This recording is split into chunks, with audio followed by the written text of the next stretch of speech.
말씀의 제목은 예수님은 누구신가? 그런 제목입니다. 예수님이 누구신지는 아시죠? 예수님이 누구신지 다 알지만 오늘 말씀 속에 나타난 예수님의 모습이 사실은 너무나 다양하기 때문에 우리가 다 알 수 없기 때문에 성경을 볼 때마다 주님은 이런 분이구나. 창세기를 보면서도 주님은 이런 분이었네. 또 출애굽기를 보면서도 주님은 이런 분이었네. 아니면 요한계시록을 보면서도 주님은 이런 분이었네. 라는 모든 성경을 보면서 거기에 나타난 주님을 늘 느낄 수 있고 또 새롭게 경험할 수 있는 그런 의미가 됐으면 좋겠습니다. 오늘은 요한복음 4장에 나타난 예수님의 모습을 우리가 보면서 그 모습으로 우리가 위안을 삼고 그 모습을 마음에 담는 그러한 시간이 되었으면 좋겠습니다. 요한복음 4장은 그 배경이 사마리아 성이라고 하는 사마리아 지역의 수가성이라고 하는 곳에서 이제 그 배경을 찾아볼 수가 있습니다. 이 이스라엘 지도인데요. 잘 안 보이시죠? 조금 보이시나요? 이제 보이세요? 이게 이스라엘 지도인데 유대라고 하는 예루살렘은 여기 있어요. 여기가 유대 땅이고 유대 지역이고 여기는 사마리아 지역인데 사마리아 성이 여기 있고 사마리아. 오늘 본문에 나오는 수가성은 여기 있습니다. 이 유대와 사마리아는 같은 이스라엘 땅 속에 있으면서도 솔로몬 이후 분열왕국이 되면서 종교적으로 분열이 됐고 또 그 이후에 서로 다른 나라로 형성하고 있으면서 사마리아를 중심으로 한 북이스라엘이 먼저 아수르에 의해 함락을 당하고 또 남쪽 유다는 그 이후에 바벨론에 의해서 함락을 당하는 그러한 전쟁의 아픔도 있잖아요. 그런데 늘 이 북쪽 변방으로부터 침입이 잦았고 그런 가운데 사마리아를 중심으로 한 이 이스라엘 지역은 외세의 침입을 많이 받았고 그 가운데 혼혈이 많이 생기고 혈통적으로도 정통성을 잃어버린 지역이다라고 하는 거예요.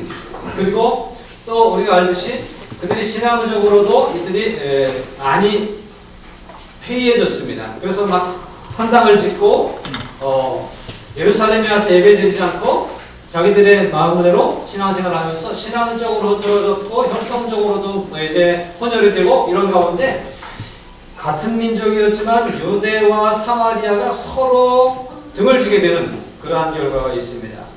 물론 예수님 시대에는 이게 한 나라예요. 지금 더 이상 분열왕국은 아니에요. 그런데 다시 합쳐졌음에도 불구하고 그때의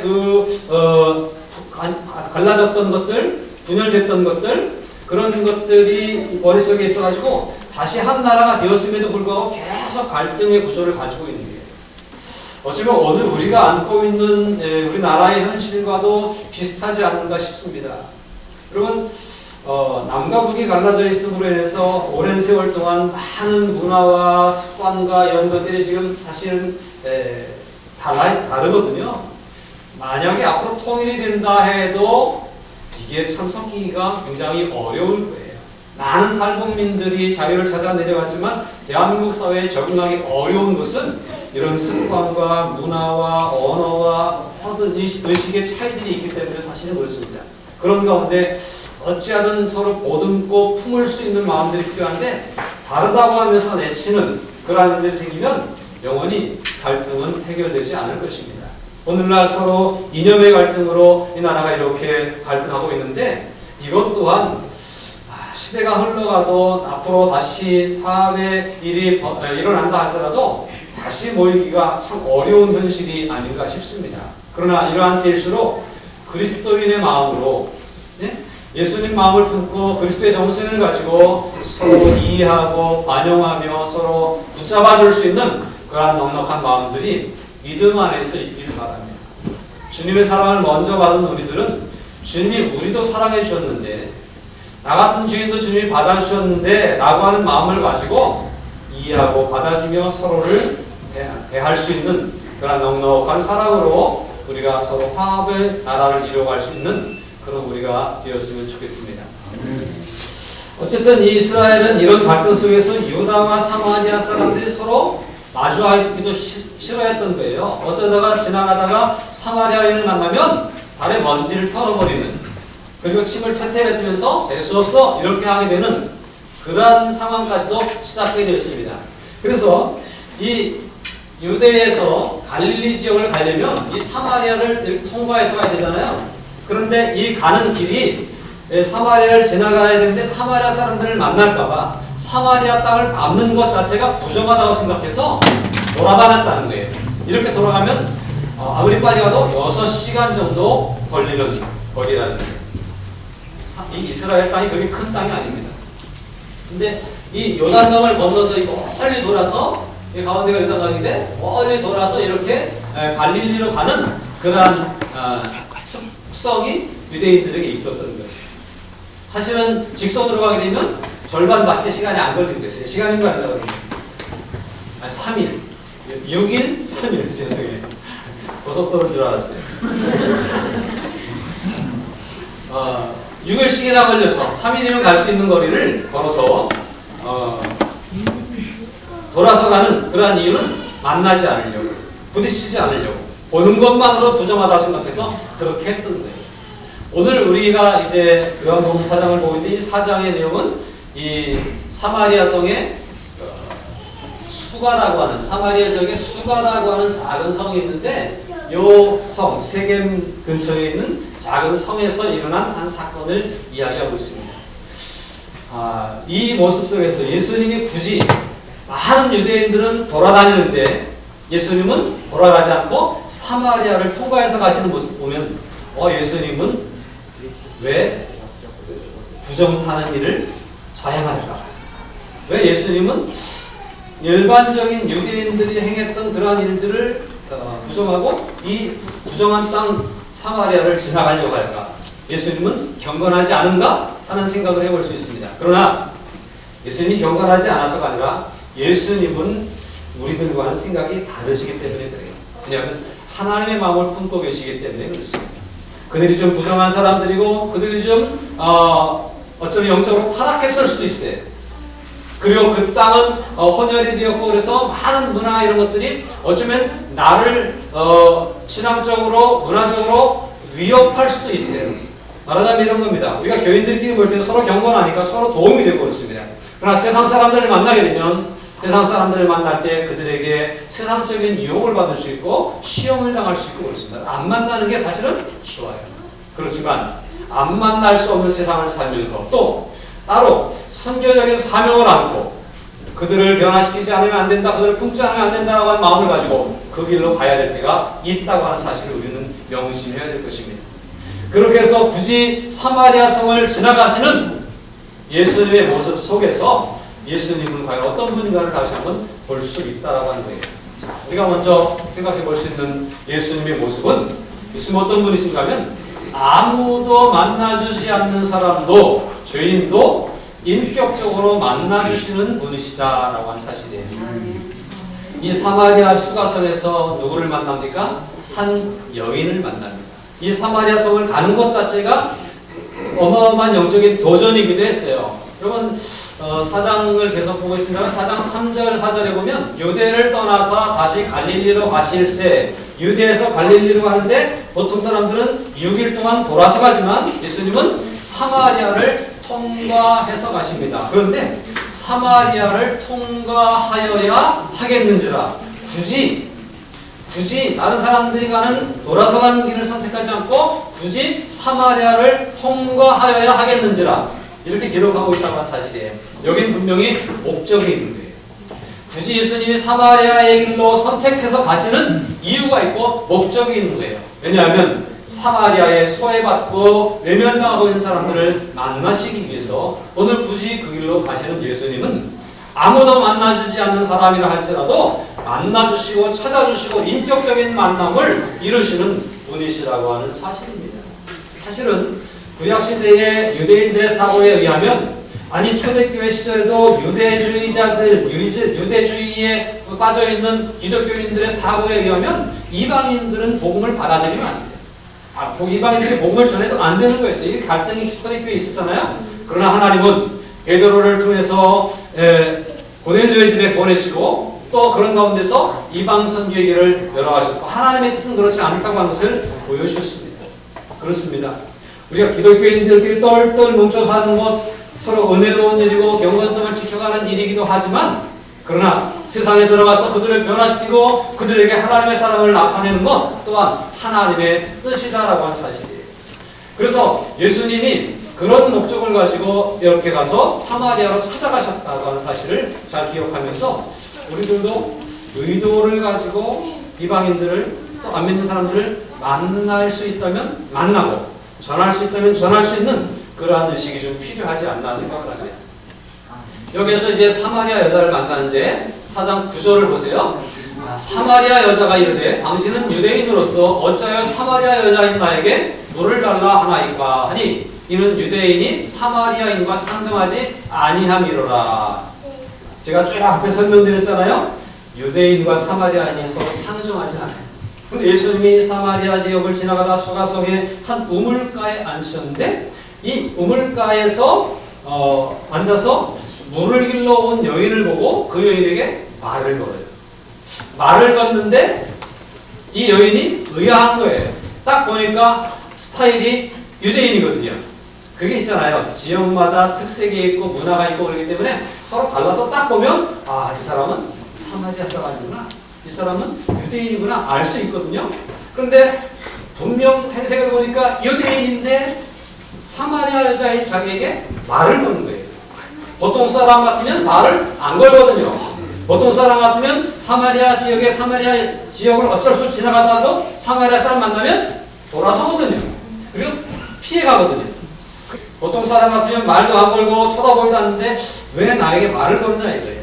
네? 당신은 유대인이면서 왜 나한테 물을 달라고 합니까? 라고 이 사마리아 여인이 이야기를 합니다.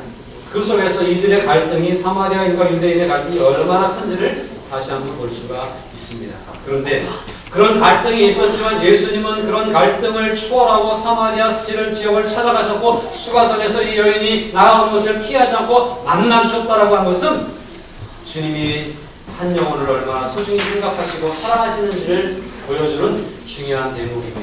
여기서 사마리아인은 유대인들과 상종하지 않았던 관계였어요. 근데 오늘 만난 이 여인은 사마리아인이었어요. 예수님이 보통 유대인 같으면 만나주지 않는 사람이었어요. 그들은 외면당하고 소외당하는 사람들이었어요. 그런데 예수님은 사마리아인이라고 하는 것을 개의치 않고 만나주셨습니다. 남들이 죄인이라고 하고 남들이 부정탔다고 그러고 만나주지 않는 사람도 예수님은 찾아와주고 만나주십니다. 우리가 아직 죄인 되었을 때에 우리가 하나님과 원수 되었을 때에 그리스도께서 우리를 위해서 대신 십자가를 져주심으로 죽으셔서 우리의 대속주가 되셨고 우리를 구원해 주셨던 것처럼 말이죠. 원래 주님이 우리를 만나주시는 상황은 아니에요. 우리가 죄인이 그런데도 불구하고 우리를 만나주셨고 우리를 찾아오셨다라고 하는 것입니다. 그리고 인격적으로 대우해 주셨다라고 하는 사실이에요. 또 옛날에는 지금은 그렇지 않습니다만 남자와 여자의 차별이 있잖아요. 남자와 여자가 서로 마주대하고 이야기하는 것은 사실은 좀 어려운 일이었어요. 그런데 사마리아인일 뿐만 아니라 여자였던 이에게 말을 거는 예수님의 모습은 보편적이진 않다라는 생각입니다. 그런데 이보다 더 중요한 게 있어요. 이 사마리아인이었고 여인의 모습뿐만 아니라 이 사람은 부정한 여인으로 생각될 수 있는 사람이에요. 물론 이렇게 이 사람이 부정한 여인이다라고 드러나지는 않습니다. 그러나 예수님은 그를 볼 때 아시는 분이죠? 우리가 예수님 앞에 서면 예수님이 우리 속에까지 다 보시잖아요? 우리의 가운까지 다 보시잖아요? 다 보시는 주님이시지만 그의 부정함을 다 보시면서도 그를 만나주셨다는 사실이에요. 왜 여기서 이 여인을 향해 가르쳐 부정한 여인이라고 하는가 하면요. 그가 옷이 남루했기 때문이 아니라 행색이 초라했기 때문에가 아니라 이 여인의 모습 그 고백 속에서 부정함을 드러나는 그 부정한 여인일 거라고 추측할 수 있는 그런 몇 가지 일들이 있습니다. 4장 6절에 보면 거기 또 야곱의 우물이 있더라. 예수께서 길 가시다가 피곤하여 우물 곁에 그대로 앉으시니 때가 6시쯤 되었더라. 몇 시라고요? 조금 더 큰 소리로요. 몇 시요? 조금 더 크게 해야 안 춥습니다. 6시쯤 되었더라. 이 6시라고 하는 개념은 우리나라 시간 개념의 6시가 아니에요. 로마법으로 6시가 아니라 유대력으로 6시예요. 유대력은 유대 시간 개념은 어떻게 시작하냐면 아침 6시에 시작을 하는 거예요. 그러면 그때부터 6시가 되면 언제죠? 12시 정오쯤 되는 거예요. 정오쯤 되면 그 중동 지역의 광야 지역의 더운 지역이잖아요. 가장 뜨거운 햇볕이 12시부터 지금 12시부터 2시 정도 우리나라도 그런 것처럼 그때가 가장 뜨겁고 햇볕이 강한 시간이라 사실은 그 시간에는 잘 걸어다니지 않는 시간이에요. 지금 우리가 동남아 같은 데도 선교지 여기 가거나 그러면 거기 사람들은요 아침에 일찍 막 4시부터 움직여요. 그리고 정오 12시 이때쯤 되면 낮잠 자는 시간이 있어요. 일을 안 하는데 너무 뜨거우니까 일을 하지 않아요. 그리고 또 좀 쉬었다가 다시 나와서 저녁 무렵에 일을 하는 거예요. 그런 습관들이 있습니다. 그래서 이 6시에 이 여인을 이 우물가에서 만났는데 보통 사람들은 아침 일찍 물을 길러 오든지 아니면 해 넘어가기 전에 물을 길러 오는 거예요. 근데 이 여인은 굳이 이 사람들이 다니지 않는 6시 정오 시간, 햇볕 뜨거운 시간을 선택했던 것은 이유가 있지 않을까라고 하는 추측을 해볼 수가 있습니다. 왜 그럴까요? 사람들과 부딪히는 것이 불편했던 거예요. 사람들을 만나기가 싫었던 거예요. 사람들의 눈초리가 너무 따가웠던 거예요.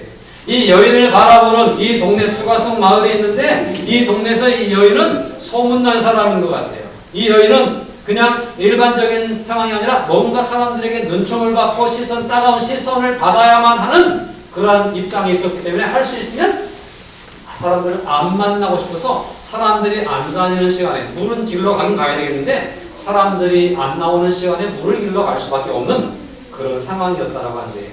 이해가 되세요? 여러분 인생을 살아가면서 사람을 안 만나고 싶어질 때가 혹시 없으십니까? 누구를 만나는 것이 너무 부담스럽고 힘들 때가 없으십니까? 저도 그런 기회가 그런 경험이 몇 번 있었어요. 이렇게 사람들이 쳐다보면 사람들을 이렇게 마주치면 나한테 뭐라고 그러는 거야. 나한테 손가락질하는 거야. 나한테 막 비방하고 비난하고 비웃는 거야. 그런 때가 있더라고요. 그래서 그럴 때는 내가 여기서 교회에서 집에 가는 동안 아무도 안 만났으면 좋겠다. 아파트에서 문 열고 나올 때 교회 안에서 아무도 안 만났으면 좋겠다. 그렇게 생각될 때가 사실 있습니다. 어떤 사람들은 대한민국 사는 것이 싫어서 어떻게 해서든지 이민 가려고 꿈꾸는 사람들도 있더라고요. 근데 이민 가보니까 한국 사람들이 모여 사는 거예요.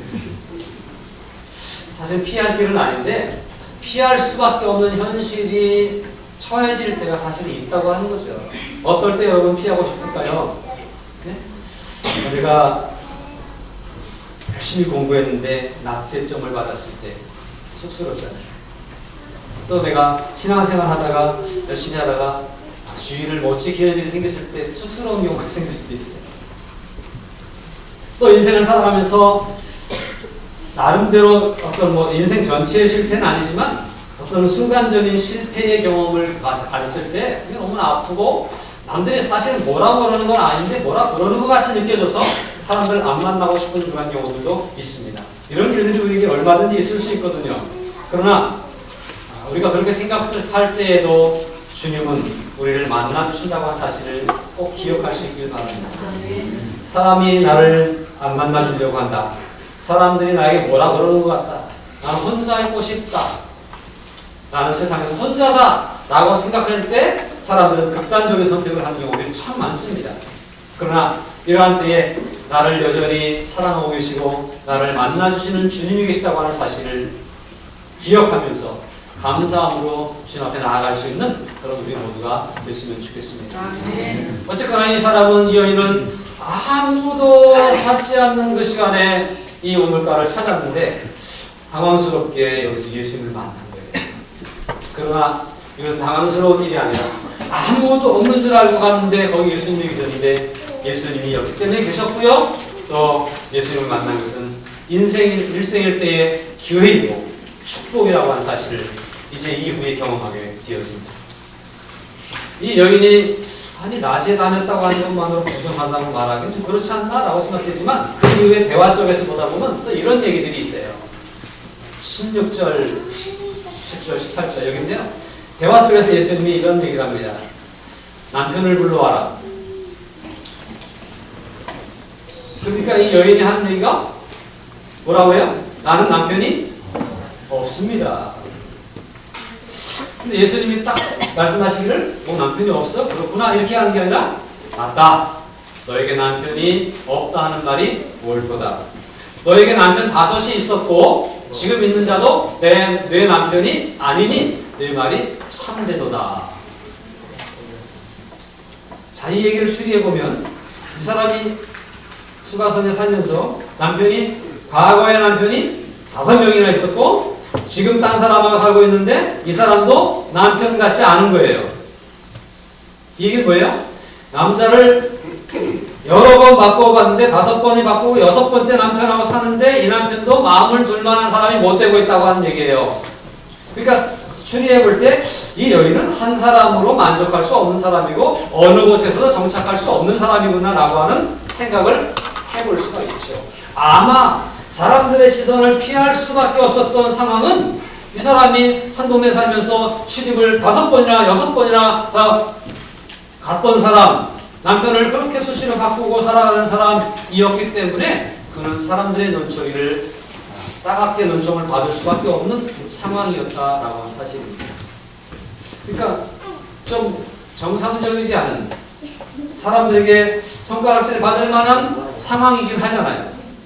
그러나 또 다른 각도로 생각해 보면 사실은 이 사람이 부정하게 살아온 삶이 있기 때문에 사람들에게 그런 시선을 받고 있지만 한편으로 생각해 보면 참 살기 위해서 어떻게든지 살아보기 위해서 얼마나 많은 노력을 했는가라고 하는 생각도 해볼 수가 있어요.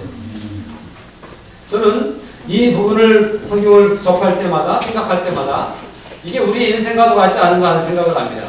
육신적인 남편을 5번 바꾸고 6번째 남편하고 산다고 하는 그런 얘기가 아니라 우리가 이 시대의 여인은 남편을 잘 만나면 삶이 피는 거예요.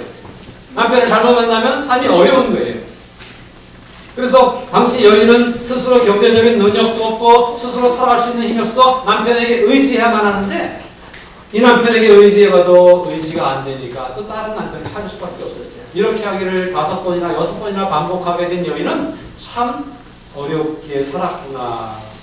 살아보려고 가진 노력을 했지만 참 오늘도 힘들구나. 지금 6번째 사는 남편도 내 남편이 아니라고 한 얘기는 지금도 마음이 안정이 되지 않는 거예요. 그래서 힘들어서 또 바꾸려고 마음을 먹고 있는 거예요. 능력도 많아 이렇게 생각해야 되나요? 그런데요, 저는 이 부분을 보면서 이 여인이 참 남편이 5번, 6번씩이나 바꾸고 이렇게만 볼 것이 아니라 참 세상에 어느 곳에 마음을 둘까 하고 어느 곳에 가면 위안을 받을까, 어디 가면 좀 편안할까, 어떤 것을 찾아가면 좀 내가 행복하게 살까, 행복을 찾아다니는 이 세상에 살아가는 사람들의 모습이 이런 모습이 아닌가라고 하는 것을 깨닫게 됩니다. 여러분, 무엇이 우리의 인생을 편안하게 해줄까요? 첫 번째 남편은 누구입니까? 돈입니까? 두 번째 남편 누구입니까? 권력입니까? 세 번째 남편은 누구입니까? 유행을 따라가는 겁니까? 아니면 놀러 다니는 겁니까? 사람을 만나는 겁니까? 우리는 계속해서 우리의 마음을 둘 곳을 찾아다니고 거기에 마음을 두려고 해보지만 사실은 세상에는 우리의 마음을 둘 곳이 없다라고 하는 것을 깨달을 뿐입니다. 그래서 결국 사람들이 느끼는 것은 나 혼자 살아야 돼.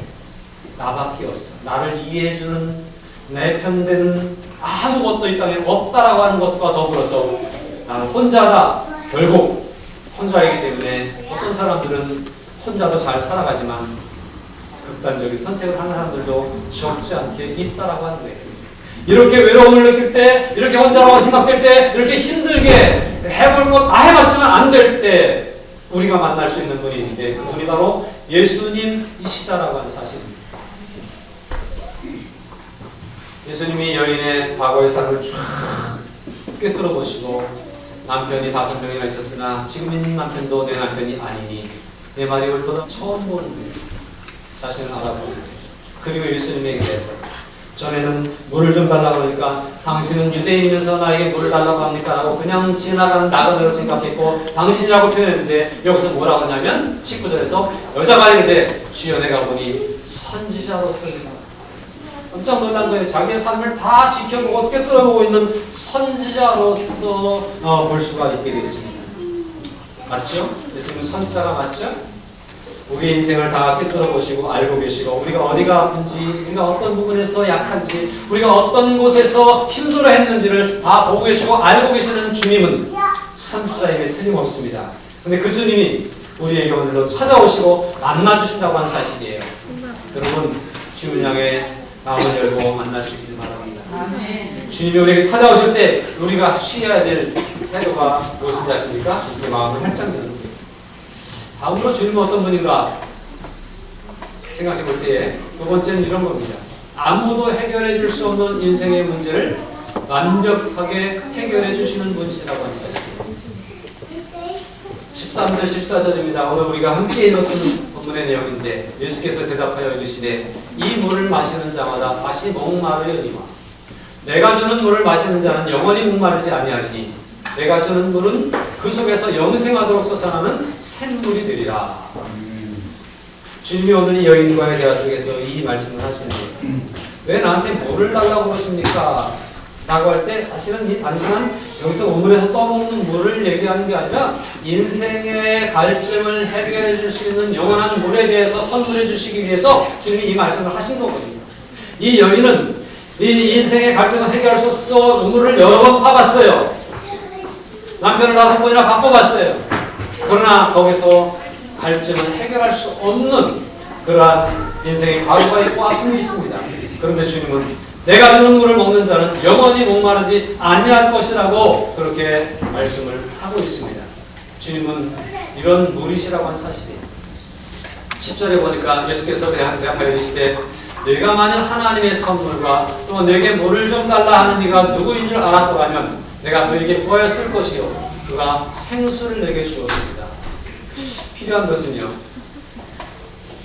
내가 오늘 만난 주님이 어떤 분인가를 잘 알아야 된다고 하는데요. 이 여인은 그냥 나그네인 줄 알았어요.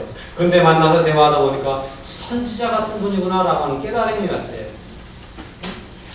그리고 이 깨달음 가운데에서 이제 필요한 것이 있는데 당신이 가지고 있는 그 물을 내게 좀 주셔서 나로 물기르러 다시 오지 않게 해주세요. 내가 남편을 자꾸 바꾸지 않아도 되게 해주세요. 내가 인생을 살아가기 위해서 해보려고 이것저것 해보면서 노력하는 그 노력보다는 하나님의 선물로 해결함을 받게 해주세요. 이렇게 기도하는 모습이 필요하다고 하는 사실이에요. 기도하는 자에게 주님은 응답해 주시는 줄로 믿습니다. 우리가 주님을 찾을 때, 우리가 주님을 구할 때 주님 우리에게 찾아오실 뿐만 아니라 주님 우리에게 해결책을 주시는 분이십니다. 세상에서 우리가 쉴 곳이 없다 할지라도 세상에서 우리 인생을 완전히 해결하게 해줄 수 있는 어떤 것을 찾을 수 없다 할지라도 주님께 구하면 주님은 해결해 주시는 거예요. 그가 생수를 내게 주었으리라. 이렇게 말씀하고 있습니다. 주님이 주시는 생수를 맛볼 수 있길 바랍니다. 이 여자가 말합니다. 여자가 이르되 주여 그런 물을 내게 주사 목마르지도 않고 또 여기 물길로 오지도 않게 하옵소서. 그런 물을 내게 주사 누구에게? 주님께 달라고 요청하잖아요. 오늘 우리가 하는 기도가 바로 이런 기도예요. 주님 내가 영원히 목마르지 않게 해주세요. 내가 영원히 발전을 느끼지 않게 해주세요. 주님 안에 평안을 누리게 해주세요. 주님께 기도할 때마다 주님은 하나님의 선물로 우리에게 찾아오시는 줄로 믿습니다. 아멘. 인생의 모든 문제를 해결해 주시는 분은 주님밖에 없습니다. 우리가 어디 가서 그 해결책을 찾을 것이 아니라 주님으로부터 찾을 수 있음을 깨달으시기를 주님의 이름으로 축복합니다. 아멘. 세 번째로 주님은 우리에게 이미 오신 메시아라고 하는 사실이에요. 쭉 이 여인과 대화를 하면서 이 여인이 이런 얘기를 합니다. 여자가 이르되 메시아 곧 그리스도라 하는 이가 오실 줄을 내가 아노니 그가 오시면 모든 것을 우리에게 알려주시리이다. 메시아에 대한 기대감이 있어요. 그리고 그가 오시면 이 모든 것들을 알려줄 것이고 우리의 눈이 밝아질 것을 알고 있는 거예요. 그리고 기대하고 있는 거예요. 그런데 예수님이 그에게 이르시되 내게 말하는 내가 그라 라고 말했습니다. 여기 보니까 그가 오시면 된다고 하는 거예요. 지금은 안 되는 거예요. 이것도 해봐도 저것도 해봐도 안 되는 거예요. 그러나 그가 오시면 될 것을 기대하고 있는데 그가 안 오시는 거예요. 근데 예수님은 뭐라고 그러세요? 내가 그라. 여기서 나는 누구예요? 그 여인이 인생의 갈급한 문제를 해결해 보려고 이 우물을 파보고 저 우물을 파보고 오늘도 물을 깃고 내일도 물을 깃고 노력하지만 갈증이 해결되지 않는 여인에게 오늘 다가오셔서 말씀하시고 계시는 주님이 내가 그다. 내 인생의 문제를 해결해 줄 수 있는 내가 기대하고 내가 찾고 있는 메시아가 나다 라고 말씀하시면서 오늘 해답을 주시는 거예요. 여러분 어떻습니까? 주님이 우리 가운데 오시기를 기대하고 계십니까? 네. 주님이 오늘 우리에게 은혜 주시기를 기대하고 계십니까? 네. 근데 주님은 내가 크다. 우리가 오늘 주님이라고 부르고 우리가 주 앞에 엎드리고 우리가 주의 말씀을 듣고 그분이 이미 우리 가운데 메시아로 오셨고 그분의 말씀을 들을 때 그가 우리의 눈을 밝혀주실 것이고 그의 말씀 앞에 설 때에 그가 우리의 문제를 해결해 줄 것이고 메시아는 멀리서 먼 훗날에 우리에게 오시는 분이 아니라 우리의 구원은 우리의 인생의 해결은 나중에 되어지는 것이 아니라 오늘 이미 주님은 오셨고 이미 주님은 내 곁에서 말씀하고 계시다는 사실이에요. 그분을 마음으로 영접할 때 인생의 모든 문제가 해결되게 될 것입니다. 아멘. 그러니까 막연하게 우리의 믿음이 막연하게 먼 훗날에 일어날 어떤 것을 기대하는 믿음이 아니라 이미 주님은 우리 가운데 오셨고 이미 주님은 우리에게 말씀을 선물로 주셨고 이미 주님은 우리에게 모든 은혜를 다 베풀어 주셨음을 깨달을 수 있는 믿음이 되어져야 합니다. 주님은 먼 훗날에 오실 분이 아니에요. 이미 우리 가운데 오신 분이고 여기 계신 분이에요. 내가 그다 라고 하시는 이 말씀을 잘 마음에 새기고 그분을 옆에 앉아 계신 그분을 느낄 수 있길 바랍니다. 오늘 예배 가운데 우리의 모습을 지켜보고 계시는 주님을 느낄 수 있길 바랍니다. 주님은 우리에게 이미 모든 것을 주신 거예요. 28절부터 30절 보니까 여자가 물동이를 버려두고 동네로 들어가서 사람들에게 이르되 내가 행한 모든 일을 내게 말하는 사람을 와서 보라. 이는 그리스도가 아니냐 하니 그들이 동네에서 나와 예수께로 오더라.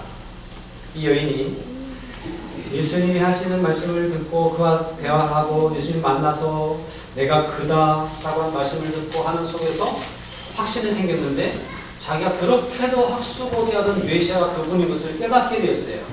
그러면서 이제는 처음에는 당신이 나에게 물을 달라 합니까? 유대인으로서 당신이라고 표현했던 그가 대화 속에서 이분이 나에 대해서 뭘 알고 계시네? 선지자라고 표현했던 그가 이제는 그렇게 기대했던 메시아를 기대했는데 그분이 이분이신 것을 깨닫고 여기에 뭐라고 그랬어요? 와서 보라. 이는 그리스도가 아니냐. 그리스도라고 하는 말은 메시아라고 하는 말이잖아요.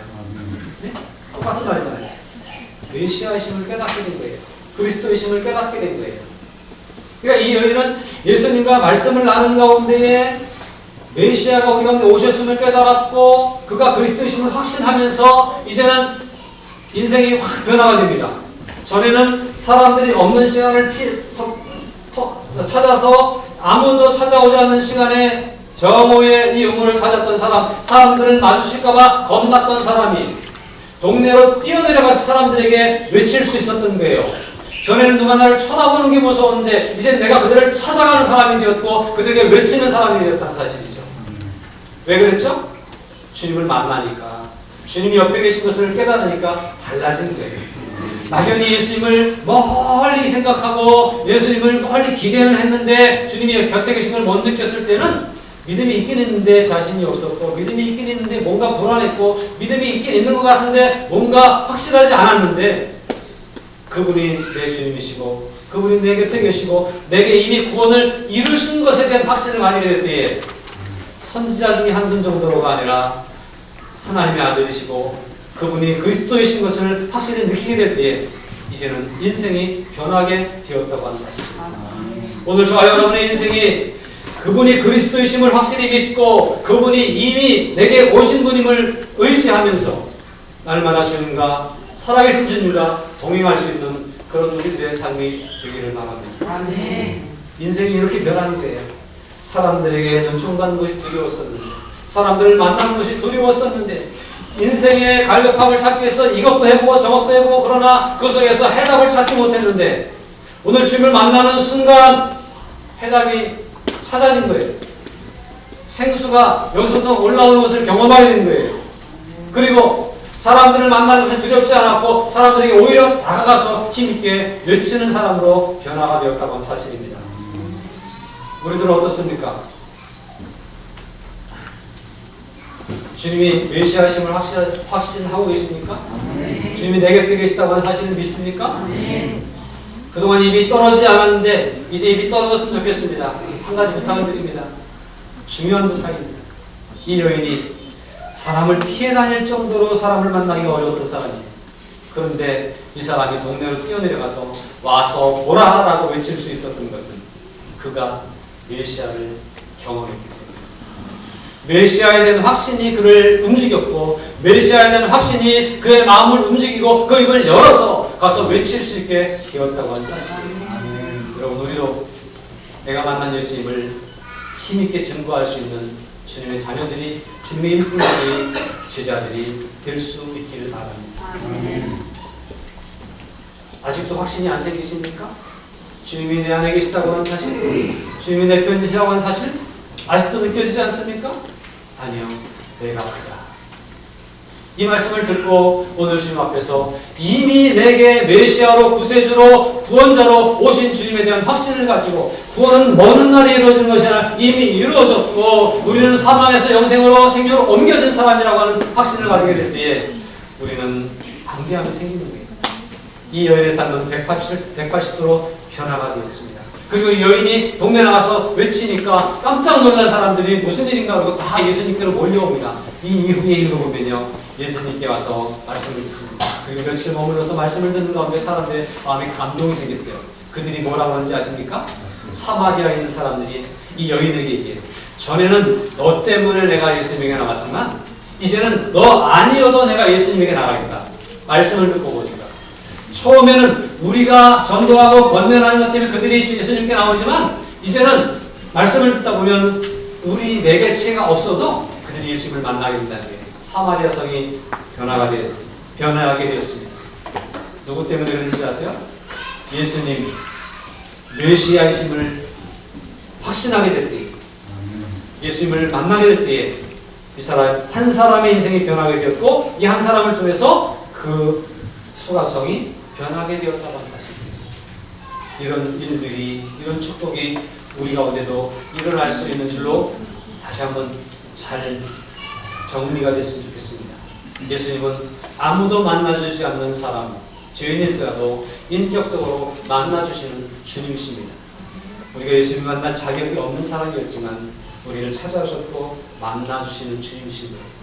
그 주님 때문에 우리는 너무 은혜가 황성해서 감사하고 또 감사할 수밖에 없는 것이다. 두 번째로는 아무도 해결해 줄 수 없는 인생의 문제를 완벽하게 해결해 주시는 분이라고 하는 사실입니다.